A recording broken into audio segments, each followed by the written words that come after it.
আগামীকাল বুধবার 22 April 2026 Tripura Santiniketan medical college ও হাসপাতালের ওপিডিতে থাকবেন জেনারেল মেডিসিনের অধ্যাপক doctor Atanu Ghosh, doctor Moumana Das, doctor Rabin Pal, doctor Animesh Das এবং ডক্টর সাগর সাহা।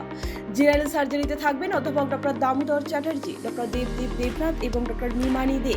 প্রসূতি ও স্ত্রী বিভাগে থাকছেন অধ্যাপক ডক্টর এ কে রক্ষিত। মানসিক রোগ বিভাগে থাকবেন অধ্যাপক ডক্টর সজল কুমার গুপ্ত। অ্যানাস্থেসিয়া বিভাগে থাকবেন অধ্যাপক ডক্টর শঙ্করী রয়। ইএনটি বিভাগে থাকছেন অধ্যাপক ডক্টর প্রাণ গোপাল দত্ত এবং ডক্টর প্রিয়ব্রত সিনহা। চক্ষু বিভাগে থাকছেন অধ্যাপক ডক্টর পূর্ণবিন্দু বর্মন, ডক্টর পালচন্দ্র মগ এবং ডক্টর টুসি মলসব। শিশু বিভাগে রয়েছেন doctor Amitabh Chakraborty, doctor Nilanjan Majumdar, doctor Olivia Dasgupta এবং ডক্টর অনুভব ঘোষ। অর্থোপেডিক্স বিভাগে রয়েছেন ডক্টর নবারুণ দেবনাথ এবং ডক্টর মুক্তা নন্দী। ডেন্টাল ওপিডিতে ডক্টর জয়শ্রী মজুমদার। ফিজিওথেরাপিতে থাকবেন অরিন্দম বিশ্বাস এবং শ্রীমা সাহা।